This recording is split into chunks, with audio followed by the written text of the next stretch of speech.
Hello বন্ধুরা, সবাইকে জানাচ্ছি সুপ্রভাতের মিষ্টি শুভেচ্ছা। তারপর বলো তোমরা সবাই কে কেমন আছো? আশা করছি সবাই ভালো আছো, আমরাও ভালোই আছি।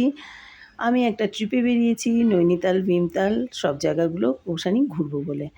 এই দেখো, দিল্লি থেকে এয়ারপোর্ট থেকে গাড়ি নিয়ে বেরিয়ে পড়েছি নৈনিতালের পথে।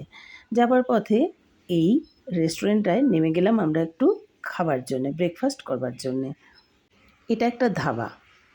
খুব খিদে পেয়েছে, কারণ রাতভর তো জেগে রয়েছি এয়ারপোর্টে, তোমরা আগের ভিডিওতেই দেখতে পেয়েছো। তার জন্যে খাবো বলে ঢুকে পড়লাম এখানে। আর এখানে মেনু দু একটাই আছে, তার মধ্যে আমরা আলুর পরাঠা আর চা নিয়ে নিয়েছি। আলুর পরোটা আচার দিয়ে খাওয়া হচ্ছে, আর চা খাওয়া হলো। ব্রেকফাস্ট করে নিয়ে আবার রওনা হব। বাইরেটা দেখো খুব সুন্দর, কিন্তু ওয়েদারটাও বেশ আজকে ভালো। শুনছিলাম গত কয়েকদিন ধরে নৈনিতালে নাকি ভীষণ গরম চলছিল, কিন্তু আজ কিন্তু আমরা সেটা পাচ্ছি না। বেশ ওয়েদারটা ভালো, আমরাও বেশ মজা করে রওনা হয়েছি। আর জানো তো, পাহাড়ের রাস্তায় যেতে যেতে কিন্তু সাইট সিন দেখে ভীষণ ভালো লাগে। এখন যদিও বা আমরা পাহাড়ে উঠিনি, ঠিক পাহাড়ে ওঠার আগের মুহূর্তটা।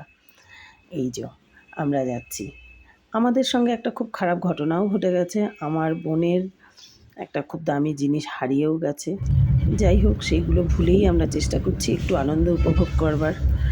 আমরা পাহাড়ের পথে উঠে পড়েছি। এই দেখো, দু সাইডে অল্প অল্প পাহাড় দেখতে পাচ্ছি, কিন্তু বেশ খানিকটা খুব যাওয়ার পরে ভালোভাবে তারপরেই আমাদের যেটা হলো সেটা হচ্ছে বৃষ্টি নামলো। পাহাড়ে কিন্তু বৃষ্টিটাও বেশ উপভোগ্য, খুব ভালো লাগে। বৃষ্টিতে যাচ্ছি আস্তে আস্তে, গাড়ির স্পিড একদম কমিয়ে দিয়ে যাচ্ছেন ড্রাইভারদা, কারণ সেটা খুব জরুরি। আর সবচেয়ে যেটা খারাপ জিনিস হয়, বৃষ্টি হলেই কিন্তু পাহাড়ে একটা বিচ্ছিরি রকমের জ্যাম লেগে যায়। আর স্যাটারডে সানডেতে নাকি এখানে বেশিভাবে জ্যামটা লাগে। ড্রাইভারদাই আমাদের এটাকে জানালেন আর কি, যে স্যাটারডে সানডেতে কী হয়, কিছু লোক নতুন ঢোকে আর পুরনো লোক কিছু রোববার বেরিয়ে আসার জন্যও শনিবার রেডি হয়। সেই জন্য নাকি একটা অস্বাভাবিক জ্যামের সৃষ্টি হয়। বৃষ্টির মধ্যে দিয়েও আমরা যখন মজা করে করে বেশ অনেকটা রাস্তা এগিয়ে গেলাম, তারপরেই আমরা সেই বিচ্ছিরি জ্যামের সম্মুখীন হলাম। দেখো কত বাদর এখানটায়, আমরা যেখানটায় গাড়িটা থেমে রয়েছে সেখানে কিন্তু এটা বাইরে দিয়ে দেখতে পাচ্ছি, তাই তোমাদেরও একটু দেখিয়ে দিলাম। 1 ঘন্টা 20 মিনিট জ্যামে আটকে থাকার পর অবশেষে নৈনিতাল হোটেলে আমরা এসে পৌঁছলাম। খুব ভালো একটা হোটেল, হোটেল রিও গ্র্যান্ড। এটা ডাউনে একটু, মার্কেট থেকে বাইরে বেরিয়ে। যাই হোক, আমরা এখানে উঠলাম, চলে এসেছি উত্তরাখণ্ড। দারুণ লাগছে, ফিলিংসটা একটা দারুণ।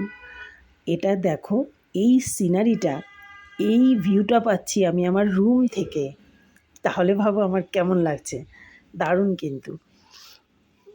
রুমে ঢুকে গেলাম, তারপরে ভাবলাম যে সবার ফার্স্ট জানলাটা খুলেই ভিউটা দেখব, যে রুম থেকে কেমন পাচ্ছি, কারণ আমরা আগেই বলে দিয়েছিলাম এমন রুমই আমাদেরকে দিতে।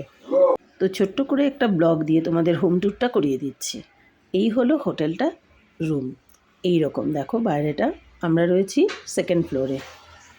সেকেন্ড ফ্লোর থেকে আমি ভিডিওটা করা শুরু করলাম।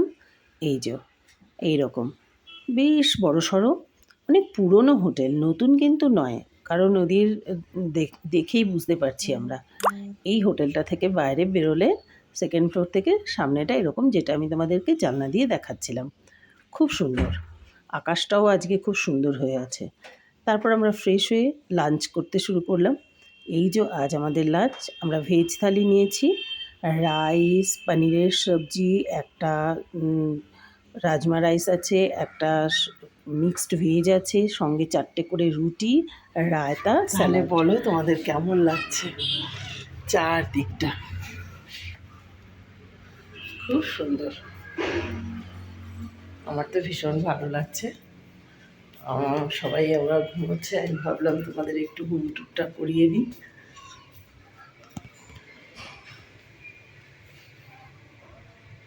তারপর আমরা আর কিছু আজকে ডিনার করলাম না, কারণ লাঞ্চটাই এত হেভি হয়ে গেছে আর এত লেটে হয়ে গেছে, শরীরটাকেও বাইরে এসে ঠিক রাখতে হবে। তার জন্যে তোমাদের সঙ্গে কথা বলার পরেই ভাবলাম যে শুয়ে পড়াটাই বেটার, কারণ আজ আমাদের দরকার সবার ফুল রেস্ট। যেহেতু কাল পুরো রাত একটা আমরা এয়ারপোর্টে রাত জেগে কাটিয়েছি, তারপর 7 ঘন্টা জার্নি করে আমরা এসে হোটেলে পৌঁছেছি। তার জন্য ও তো ঘুমিয়েই রয়েছে। আমি তোমাদের সঙ্গে এই ফাঁকে একটু কথা বলে নিলাম, ভাবলাম যে আপডেটটা তোমাদেরকে দেওয়াটাও ভীষণ দরকার।